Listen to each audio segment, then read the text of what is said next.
Muito obrigado, nossos dois palestrantes. Boa tarde a todos. Prazer aqui estar moderando esses dois painéis da tarde. Eu acho que adoro participar disso, que eu aprendo muito, fico aqui aprendendo. Mas eu acho que a gente já deveria mudar aqui o nome do nosso sistema para saúde compartilhada, né? Hoje, o setor de saúde privado ou filantrópico no país tem tanta importância que, pelo menos nas regiões metropolitanas da região sudeste, que a gente já não deveria nem mais usar o termo suplementar. Não fosse esse sistema único de saúde teria entrado em colapso, a gente teria uma situação muito mais difícil.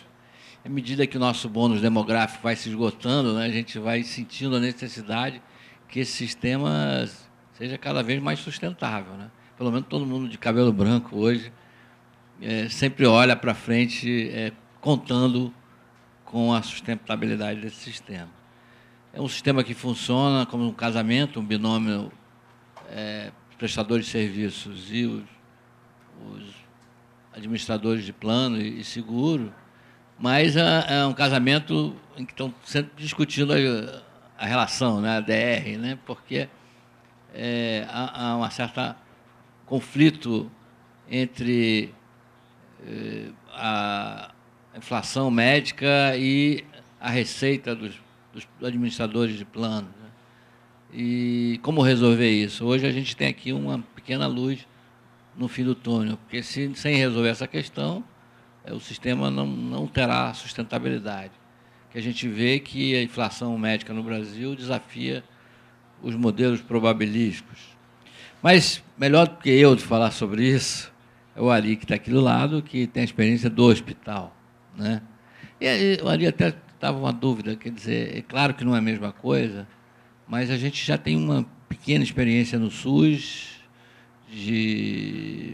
porque se paga por procedimento, né? Embora eu sinta que não seja a mesma coisa, mas era bom você também esclarecer isso. Obrigado. Bom, antes de mais nada, boa tarde a todos. Eu queria, antes de mais nada, agradecer a oportunidade de estar aqui, Luiz, pelo convite. Me sinto muito honrado de ter sido lembrado para estar aqui como debatedor, Vitor. E aí começa a minha primeira dificuldade.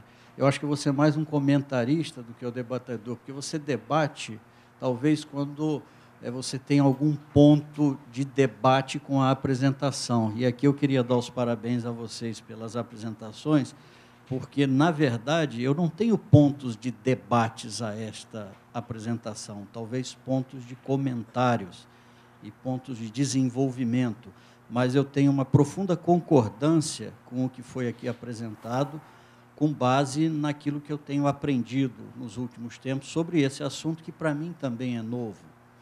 E aí, Vidor, voltando para a sua pergunta, eu acho que ela é muito pertinente, porque era um dos pontos que eu queria levantar aqui nesse nosso debate ou comentário.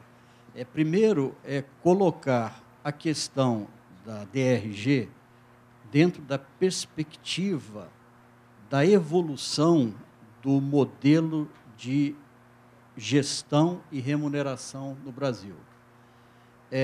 Na minha opinião, esta mudança ela é absolutamente necessária. E nós precisamos caminhar no aprimoramento da maneira como os serviços são pagos no Brasil.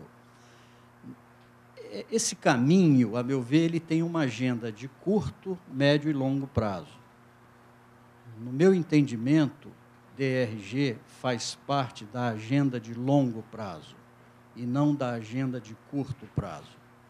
E as experiências que vocês demonstraram, a experiência da África do Sul mostra que DRG, para ser implementada como modalidade de reembolso de pagamento, é parte de uma agenda de longo prazo.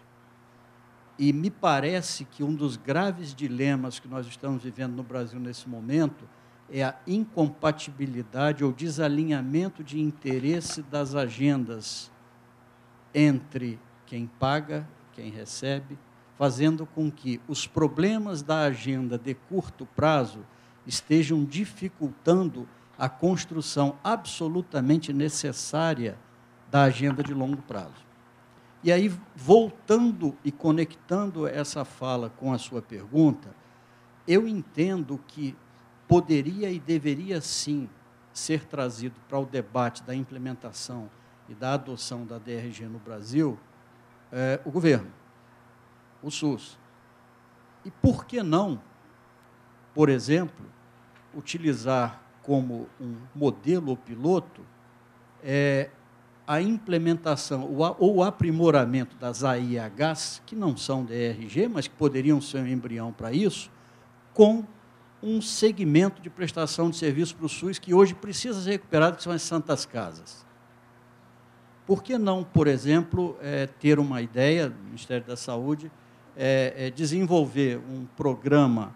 Santas Casas são hospitais filantrópicos que existem no Brasil, é um tipo específico, que tem uma função social muito relevante, porque elas existem em várias áreas do Brasil e, portanto, estão hoje numa situação muito difícil, porque a tabela hoje utilizada pelo governo para pagar procedimentos, que não é DRG, chama-se AIH, ela está muito defasada. Então, essas instituições que dependem muito do funding do governo estão num sério problema. Então, por que não, por exemplo, utilizar o desenvolvimento de DRG dentro desse contexto e dentro dessa agenda?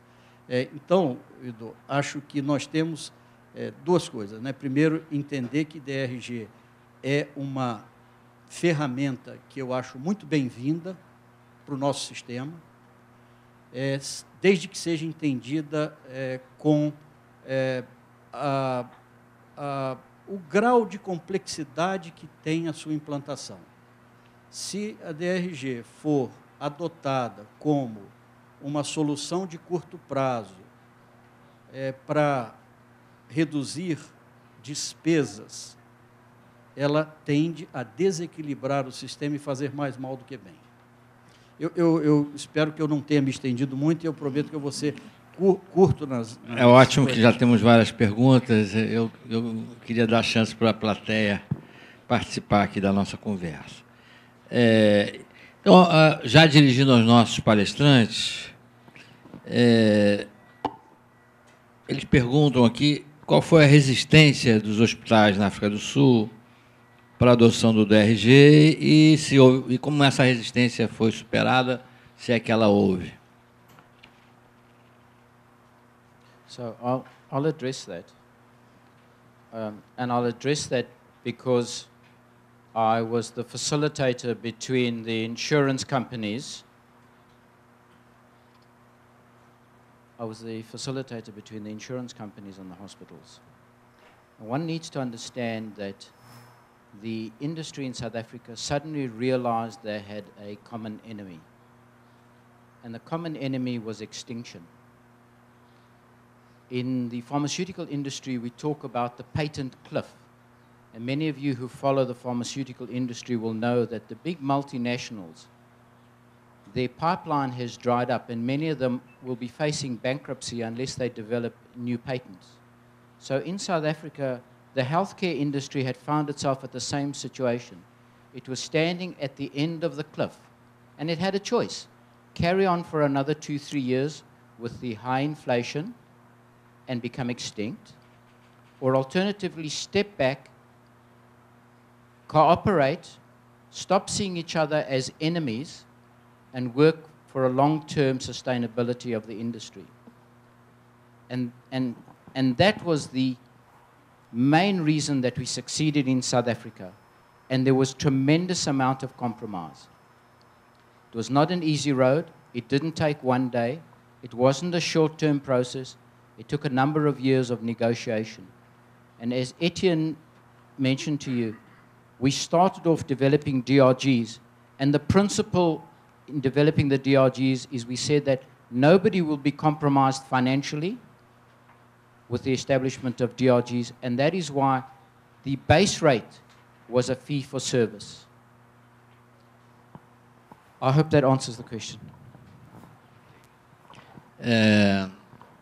Eu vou passar aqui para o Ari. Ari, a mesma pergunta que eu passo para você é um pouco de uma linha do que você fez a observação. Quer dizer, o DRG pode ser um instrumento para tentar reduzir gastos, mas também pode ser uma ferramenta oportuna para os hospitais aumentarem produtividade e, em consequência, a rentabilidade. Ou não? Eu acho que tem um aspecto da implantação da DRG em qualquer sistema que não deve passar desapercebido ou não deve ser ressaltado. Eu acho que o primeiro e maior benefício da adoção da DRG é a melhoria da gestão assistencial que pode ocorrer. Isso se traduz em melhor utilização de recursos, Vitor.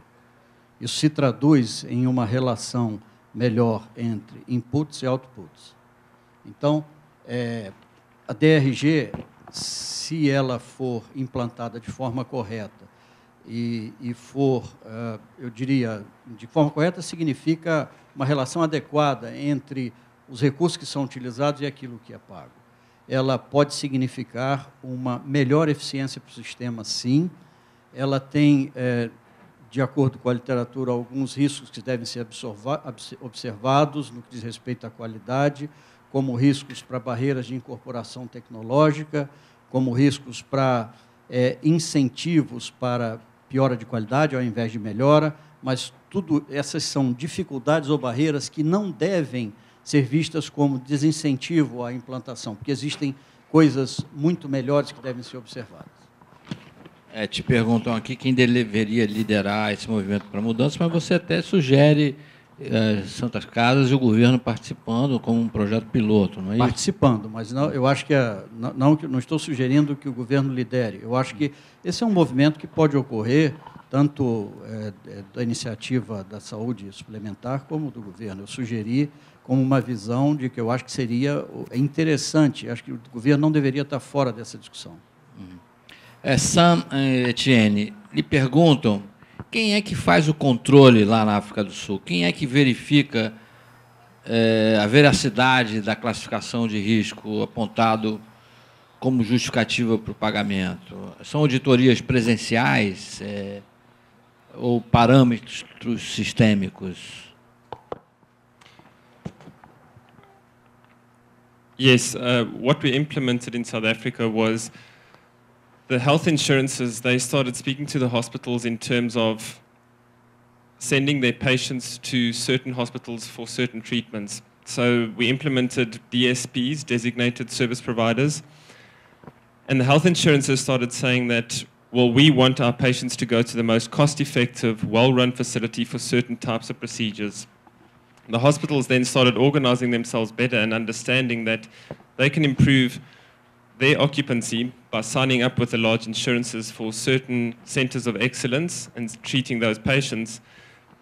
But the concern around quality was always there. So the insurances, in their service level agreements with these designated service providers, they insisted that they were allowed to do clinical audits at the hospitals.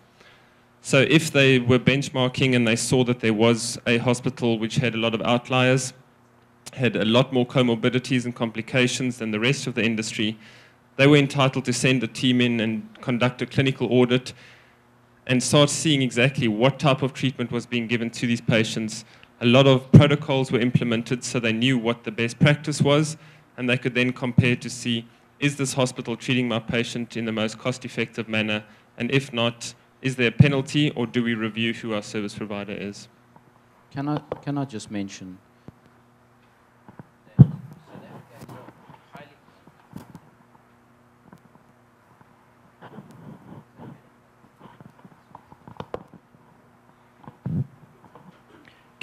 that South Africa has a highly regulated healthcare insurance market. The insurance companies are subject to very stringent rules. A health insurance company cannot put up the premiums when it feels like it. It has to do it once a year. It has to submit a business plan on why it is putting it up. It has to be totally transparent on every expense that it has.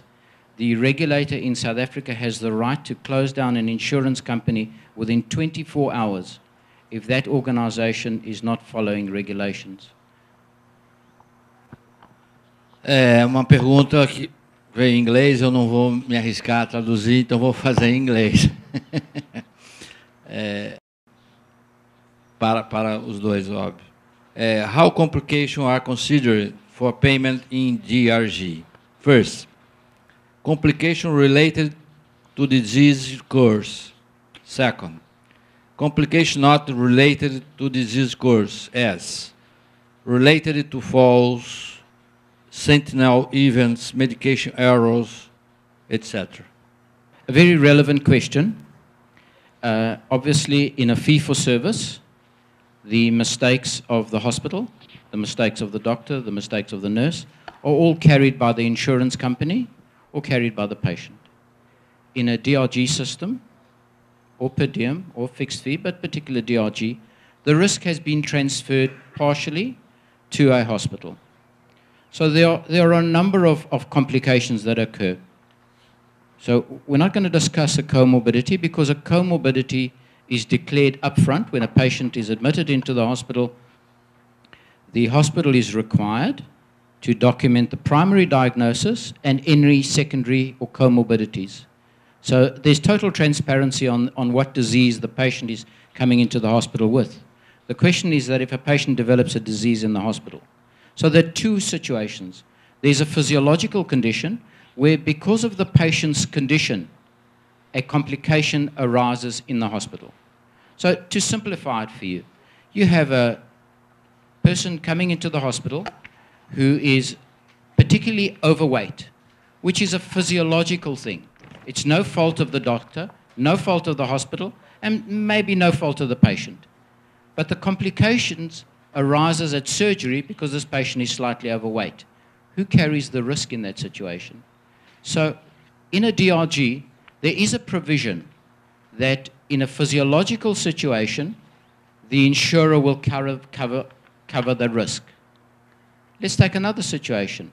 That same patient who is overweight, everything went fine. There was no complication, but the nurse forgot to pull up the rails on the side of the bed, and she fell out of bed and she fractured her hip.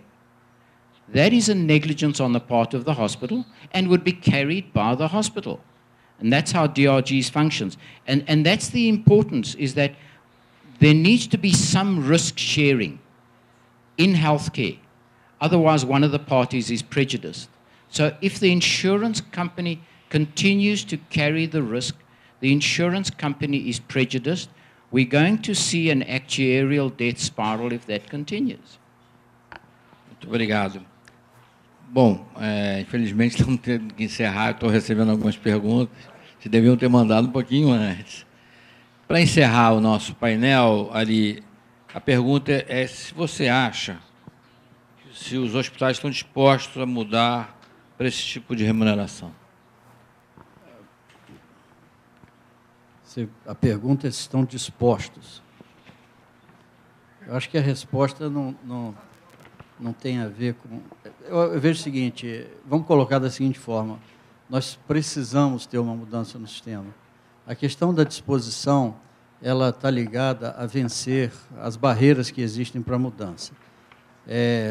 Existem publicações até muito interessantes sobre barreiras que existem para a mudança de modelo de remuneração. Uma delas, eles acabaram de abordar, que é a questão do compartilhamento de risco. Outra é a seguinte: nenhum hospital vai estar disposto a mudar para um sistema que ameaça sua subsistência. E eu resumiria que a disposição, ela vai estar diretamente relacionada à percepção de ameaça à sua sustentabilidade.